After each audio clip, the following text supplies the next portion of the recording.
Morning students, once again I welcome you all on online classes of Jamna Christian Junior High School.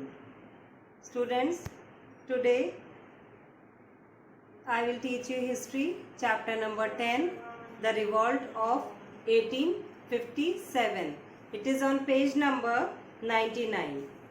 And the first topic is India in 1857. 100 years after the Battle of Plassey in 1757, the smouldering embers of resentment and anger against the unjust, exploitative and oppressive British government exploded into flames and shook the very foundation of British rule in India. British historians call it is Sepoy Mutiny. Indian historian refers to it as the Great Revolt of 1857 on the first war of Indian independence. Second topic is causes of the revolt.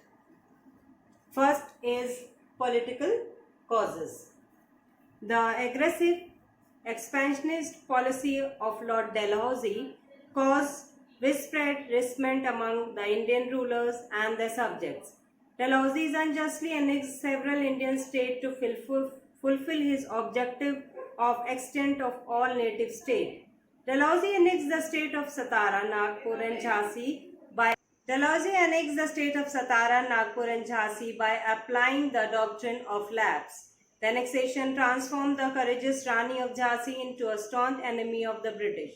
Nana Sahib, the adopted son of Peshwa Bajirao II, was denied a pension after his father's death. Nana Sahib became one of the leaders of the revolt.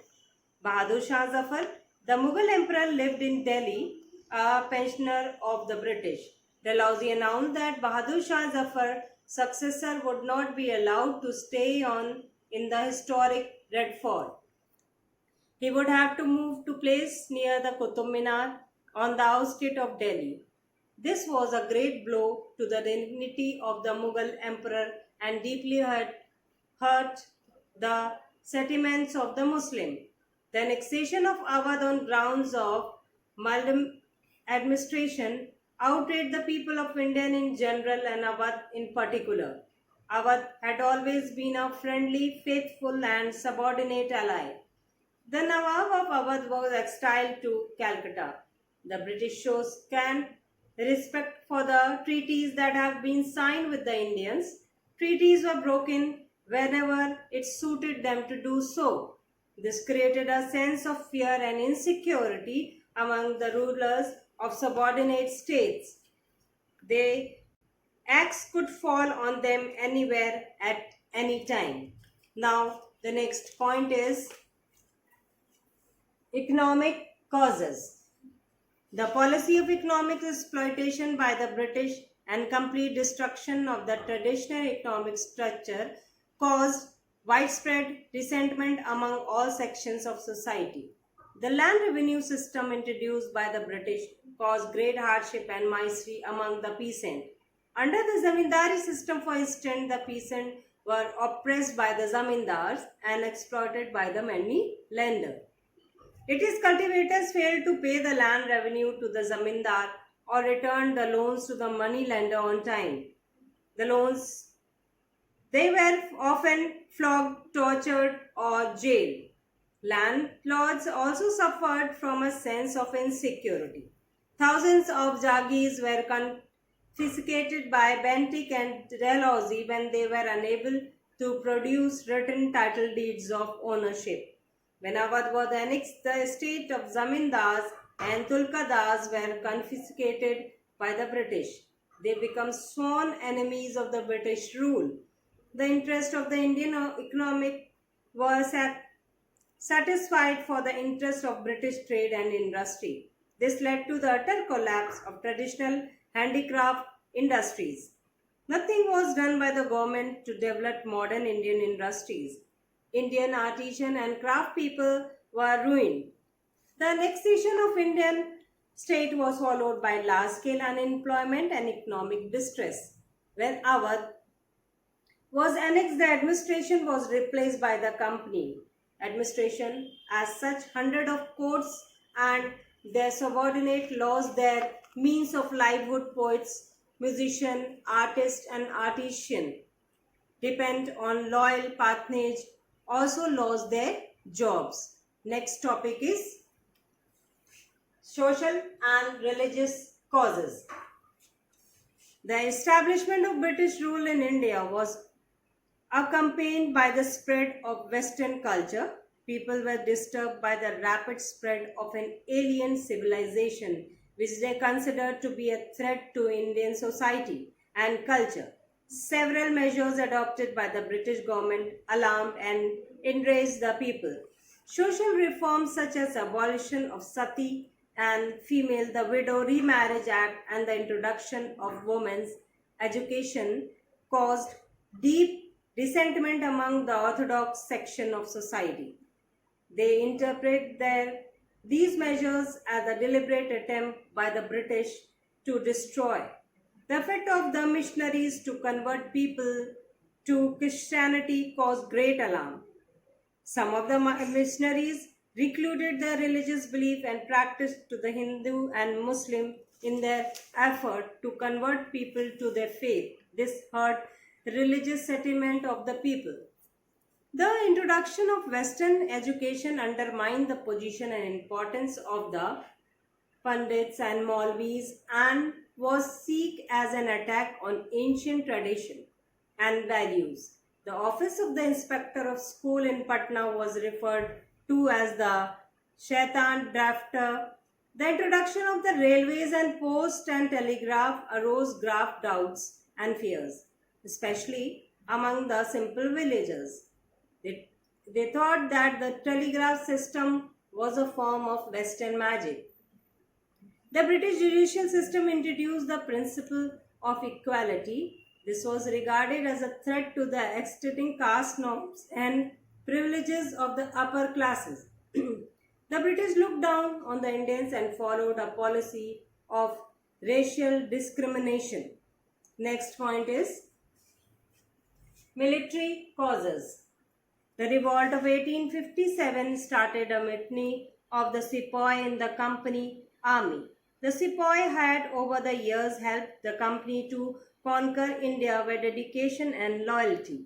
By the middle of the 19th century, there was growing dissatisfaction among the sepoy, especially within the ranks of the upper caste. The sepoy had helped the British to establish their empire in India, but they were neither appreciated nor rewarded for their effort on the they were treated with great contempt by the British officers. There was a grave discrimination between the Indian sepoy and his British counterpart. A capable, dedicated sepoy could not rise above the post of Subedar. An Indian soldier was paid much less salary than his British counterpart. Lodging and boarding facility for the sepoy were also far inferior to that of a British soldier. Many of the senior British officers were old and incompetent men who could not command the respect of Indian soldier. In 1856, an act was passed with which it compulsory for all new required to serve overseas if required. This hurt the sentiments of the Hindus because they believed that overseas travel would lead to a loss of caste. The sepoys interpreted the regulation. After the annexation of Awadh, the Nawab's army was disbanded.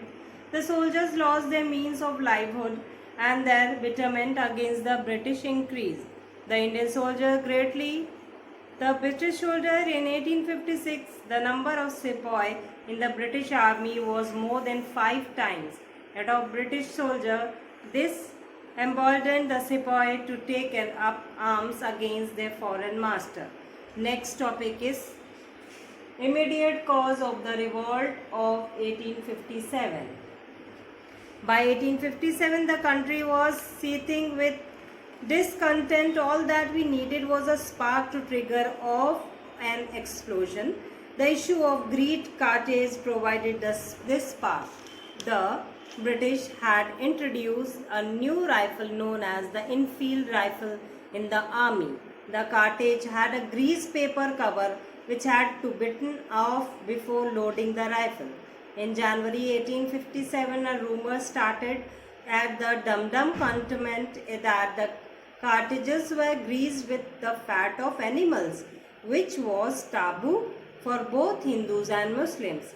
The rumor spread like wildfire among the Hindu and Muslims sepoys. They were convinced that the government was deliberately trying to defile their religion. A wave of integration and anger swept through all the military stations. On 29th March, Mangal Pandey, a sepoy at Barakpur, refused to use the cartridge and attacked his senior officer. He was hanged to death. In the eyes of his fellow sepoy, Mangal Pandey was not a rebel but a matre. On 9 May 1885, soldiers in Meerut refused to use the new rifles and were sentenced at 10 years imprisonment. They were publicity stripped of their uniforms, put in fritter in presence of entire Britain, thrown into jail. Now the next point is main events of the Meerut. Enraged by the humiliating treatment of their commanders, the sepoy of Meerut army rose in revolt the following day. The sepoys stormed the jail and freed their comrades, shot their European officer, set the bungalows on fire and cut the telegraph line in Delhi. The next morning they marched to Delhi. They were joined by the local sepoy. They killed the European officers and captured the city. On 11th May 1857, Bahadur Shah Zafar was persuaded to accept the leadership of the revolt. He was proclaimed Emperor of Hindustan. There was jubilant all around. The restoration of the Mughal Empire was proclaimed with the booming of guns. News quickly spread that the Company Raj had come to an end. The Sepoy revolt had been transformed into a war of independence. Inspired by the capture of Delhi, rebellion broke out over a wide area covering the north, western province, central India, and western Bihar. The success of revolt, however, proved to be short-lived. British reinforcements arrived from Punjab and Delhi and was recovered in September in 1857. A region of terror followed. Thousands of innocent people were massacred and hundreds were hanged without trial. Bahadur Shah Zafar was taken prisoner, tried and exiled to Rangoon. The royal princes were shot down and their bodies displayed on street. The once great dynasty of the Mughal finally came to an end. Central leaders of the revolt, Kanpur. The revolt in Kanpur was led in Nana Sahib, the adopted son of former Peshwa Bajirao II. He captured Kanpur and proclaimed himself the Peshwa. His victory was short-lived. British reinforcements arrived and Kanpur was recaptured. The rebels were punished severely. Nana Sahib escaped. His brilliant commander Tatya Tope continued the struggle but was later arrested and hanged.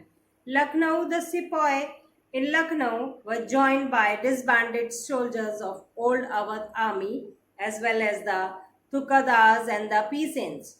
The revolt was led by Hazrat Mahal, the queen of deposed and exiled Nawab of Awadh. The British were defeated and resigned in Lucknow Residency for several months. All the rebels who were captured were hanged. The queen escaped in Nepal. Jhansi, the revolt in Jhansi in central India was led by the bravest and the best of military leaders of the rebels. The 22 years old Rani Lakshmi Bai, she fought gallantly against the British force. The Jhansi was captured. Rani Lakshmi Bai escaped, mobilized her force, and with the help of Tatya Tope, captured Gwalior and drove out Scindia, a royal ally of the British. Fierce fighting followed. The Rani, distressed like a soldier, using her sword with both hands and holding the rein of her horse in her mouth, fought like a tigress. The brave Rani died fighting to very end. She symbolized courage and bravery, and the freedom spirit of Rani Lakshmi Bai become the most enduring symbol and the greatest inspirational force for future generation of freedom fighters. By July 1858, 14 months after the outbreak at Meerut, peace was declared. Next point is revolt. Result of the revolt. The great uprising of 1857 was an important landmark in history of modern India. The rule of English East India Company came to an end. India now came under the direct rule of the British Parliament. And the Queen Victoria issued a proclaim promising to look after the welfare of Indian people. Treaties where Indian states without would be honored. The doctrine of lapse was abolished. The right to adopt son as legal heirs was acknowledged. A general pardon was granted to all the rebels except those who had killed British. The British government would not interfere in the social and religious custom of people. Indians would be given opportunities to associate with the administration. High post in government service would be given on the basis of merit, not race. The army was recognized and strengthened. The number of British soldiers was increased and the artillery placed exclusive under their control. Next point is nature of the revolt. European historians have described the revolt of 1857. Modern Indian historians have rejected the European point of view. According to them, the revolt was the overcome of the accumulated griefs of different sections of people and not the sepoy alone.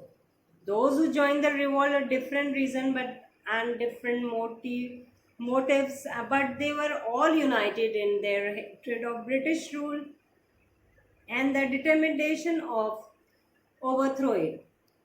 It had wide popular support of various sections of society. Even the boatmen of Lucknow refused to carry British soldiers across the river.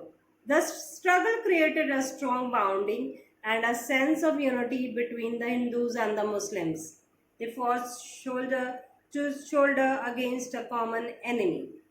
Hence, the revolt was not a mutiny, it was the first large scale popular uprising against various social, religious, and economic injustice of foreign rule.